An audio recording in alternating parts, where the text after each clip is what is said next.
Assalamualaikum warahmatullahi wabarakatuh. Perkenalkan, kami dari kelompok 6 ingin mempresentasikan ruang lingkup matan, urgensi, dan cabang-cabang ilmu matan. Sebelum itu, perkenalkan, nama saya Nasya Afida dan teman saya Anissa Sifah Mahdaniyah yang ingin mempresentasikan materi matan pada video ini. Assalamualaikum warahmatullahi wabarakatuh. Perkenalkan, nama saya Anissa Sifah Mahdaniyah, NIM 8012. Di sini saya akan menjelaskan kembali tentang ruang lingkup matan, urgensinya, dan cabang-cabangnya. Langsung saja, yang pertama, pengertian matan. Pengertian matan yaitu bagian hadis yang berisi tentang sabda Nabi Muhammad SAW yang terletak setelah sanad. Secara etimologi, matan berarti tanah yang keras dan tinggi. Menurut ulama hadis, matan mencakup perbuatan, perkataan, dan ketetapan Nabi Muhammad SAW. Karena itu, matan tidak hanya dinilai dari sanadnya, tetapi juga harus diuji isi agar dihindar dari cacat. Contoh dari matan yaitu innamal a'malu binniyat. Sesungguhnya setiap amal itu tergantung pada niatnya. Hadis tersebut sudah mencakup pada sanad karena isi hadis memuat sabda Nabi Muhammad. Selanjutnya ada ruang lingkup matan. Ruang lingkup matan itu pembahasan tentang isi hadis baik dari segi redaksi maupun maknanya.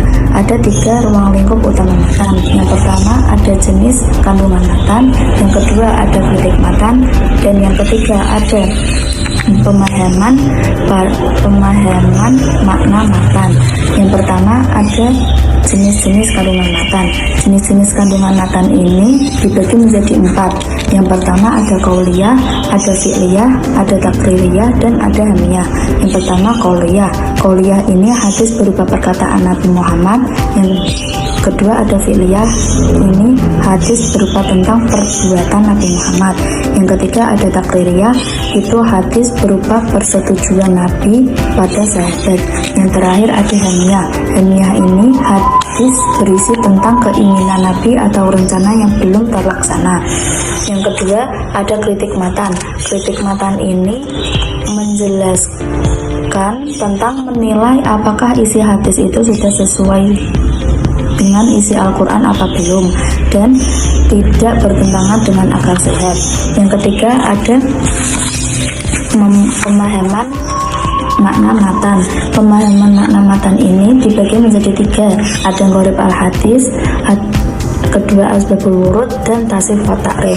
Gharib al-hadis ini menjelaskan untuk memahami lafaz yang jarang digunakan. Yang kedua ada asbabul wurud, untuk mengetahui latar belakang munculnya hadis. Dan terakhir ada tasrif wa ta'rif, untuk meneliti kesalahan atau perubahan dalam penulisan hadis.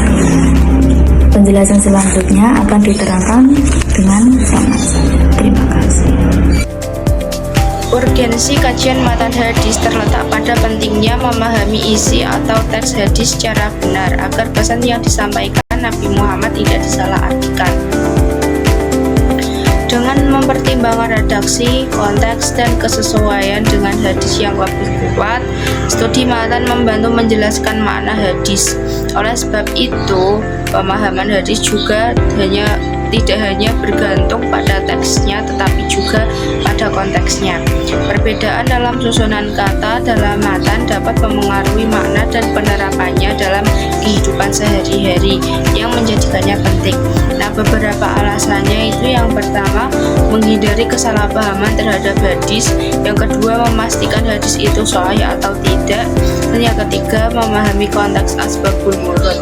Kajian matan juga membantu menilai kualitas isi hadis. Selanjutnya yaitu ada cabang-cabang ilmu matan. Cabang-cabang ilmu matan itu ada 5. Yang pertama, gharib al-hadis. Gharib al-hadis ini merupakan ilmu yang mempelajari pemahaman dan penjelasan makna lafaz hadis agar tidak terjadi kesalahpahaman. Yang kedua ada ilmu asbab al-wurud, yaitu suatu ilmu yang membahas tentang latar belakang atau sebab munculnya hadis.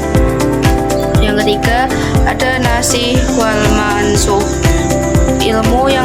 dengan hadis-hadis yang sudah dimansuhkan dan yang menansihkannya. Yang keempat ada ilmu mukhtalif al-hadis. Ilmu ini muncul atas usaha para ulama setelah Rasulullah wafat karena mengingat banyaknya bangsa-bangsa yang bukan Arab memeluk Islam serta banyaknya orang yang kurang memahami istilah atau lafaz-lafaz tertentu yang gharib atau yang sulit dipahaminya. Dan yang terakhir, ilmu i'lal al-hadis menerangkan bahwa ilat hadis yang tidak termasuk ke dalam bahasa al-jarh. Sebab hadis yang majruh adalah hadis yang gugur dan yang tidak dipakai. Berikutnya yaitu kesimpulan. Kesimpulannya ialah matan merupakan isi atau teks hadis yang memuat perkataan, perbuatan, dan ketetapan Nabi Muhammad SAW. Matan merupakan bagian terpenting karena berisi pesan utama dalam hadis. Ruang lingkup kajian matan meliputi jenis kandungan hadis, kritik matan, dan pemahaman makna. Kajian ini penting untuk menghindari kesalahpahaman dan memahami hadis sesuai konteksnya. Cabang-cabang ilmu yang berkaitan dengan matan antara lain yang pertama ada gharib al-hadis, yang kedua asbab al-wurud, yang ketiga nasih dan mansukh, yang keempat mukhtalif al-hadis, dan yang terakhir i'lal al-hadis. Dengan demikian, kajian matan membantu memahami hadis secara tepat dan benar.